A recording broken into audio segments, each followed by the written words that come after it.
تم اپنے جسموں کا خیال کرتے ہو، میں تمہیں بتاتا ہوں اس جسم کی حیثیت کیا ہے، یہ جو چمڑی ہے اس کی حیثیت کیا ہے، یہ جو گوشت پوست ہمارے جسموں پر ہے اس کی حیثیت کیا ہے پتہ ہے تمہیں؟ اس کو سجانے کے لیے عورتیں 2-2 گھنٹہ شیشے کے پاس کھڑے ہو کر میک اپ کرتی رہیں۔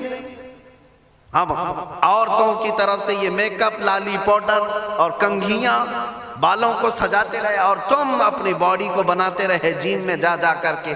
اب اس جسم کی حیثیت سنو، جس دن روح نکلی تمہارے جسم سے اور جب جنازہ لے جایا گیا، قبر میں تمہارے سب سے عزیز لوگ رکھ کر کے آتے ہیں، تختیاں قبر کی بند کر کے آتے ہیں، اتنی چھوٹی قبر کہ کروٹ لینے کی بھی جگہ نہیں ہوتی، ہاتھ پھیلانے کی بھی جگہ نہیں ہوتی۔ آج اپنے پلنگ پر سو کر کے دیکھو، کسی کا ہاتھ ٹچ ہو رہا ہے تو نیند نہیں آتی، لیکن قبر میں اتنی تاریک جگہ پر، چھوٹی سی جگہ پر، تنگ جگہ پر چھوڑ دیا جاتا ہے کہ مردہ کروٹ بھی نہیں لے پاتا، پھر پلس اس کو اوپر سے نیچے سے پیٹ سے باندھ کر کے رکھ دیا جاتا ہے۔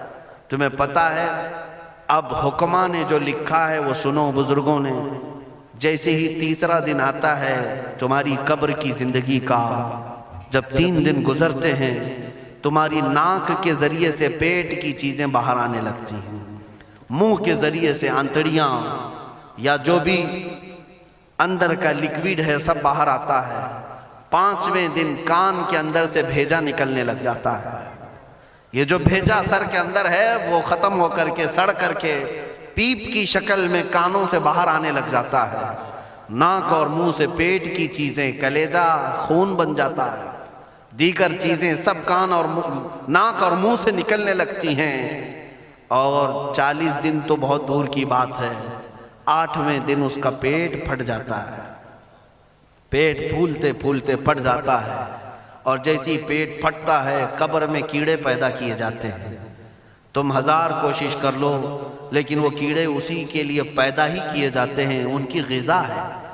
وہ ناک سے نکلا ہوا گودا، منہ سے نکلا ہوا گودا کھانے کے لیے کیڑے جمع ہو جاتے ہیں، پورے جسم پر طاری ہو جاتے ہیں۔ پیٹ جب پھٹ جاتا ہے تو اتنی شدید تعفن والی بو آتی ہے کہ قبریں بند ہوتی ہیں، ورنہ کئی لوگ صرف بو سے بیمار ہو جائیں، کئی لوگ۔ اور یہی ہمارے جسم کی حیثیت ہے، یہی ہمارے جسم کی حقیقت ہے۔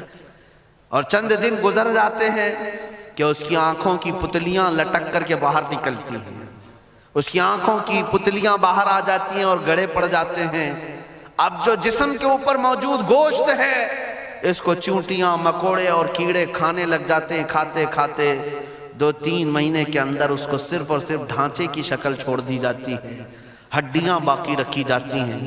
جن بالوں میں تم کنگھیاں کرتے ہیں ان بالوں کی جڑوں میں پیپ پیدا کیا جاتا ہے، ہر بال کی جڑ پیپ بہاتی ہے۔ اور جن چہروں پر تم پاؤڈر لالی لگا کر کے اس کو سجایا کرتے آئینے میں کھڑے ہو کر، ان چہروں پر اللہ تبارک و تعالیٰ ایسی جھریاں پیدا کرتا ہے۔ یہ تو عام لوگوں کی بات، اور اگر گنہگار ہیں تو ان کے چہروں پر بچھو چھوڑ دیے جاتے ہیں، بچھو چھوڑ دیے جاتے ہیں۔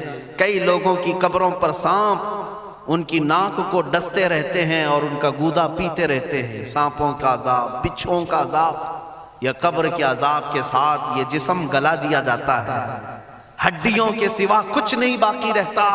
تم کیا سمجھتے ہو مرنے کے بعد احساس نہیں ہوگا؟ مرنے کے بعد ہر درد کا احساس دگنا کر دیا جائے گا۔ آج زندگی میں جتنا تمہیں چونٹی کاٹنے سے درد ہوتا ہے، مرنے کے بعد یہ درد 10 گنا زیادہ بڑھ جائے گا، تمہیں اور درد ہوگا، اور درد ہوگا۔ یہی جسم جو کیڑوں کی غذا بن گیا، کفن ختم ہو گیا، ہمارے جسم میں پیٹ کا گودا باہر آ گیا، آنکھوں سے کانوں سے ساری چیزیں لکوڈ ختم کر دی گئی، بھیجا کانوں سے بہہ کر کے نکل آیا، بچا کیا ہمارے پاس؟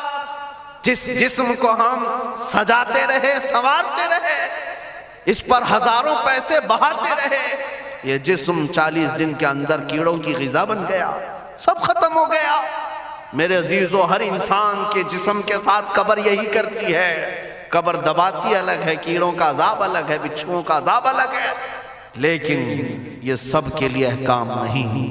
کچھ وہ بھی جنازے ہیں جب یہاں سے جاتے ہیں تو ہزاروں کی آنکھوں میں آنسو چھوڑ کر جاتے ہیں، ہزاروں کی دلوں کی دھڑکن بن کر کے جاتے ہیں، ان کے جنازے جب جاتے ہیں تو اللہ کے ملائکہ بھی فرشتے بھی ان کے جنازے کو اٹھانے کے لیے زمین پر آتے ہیں۔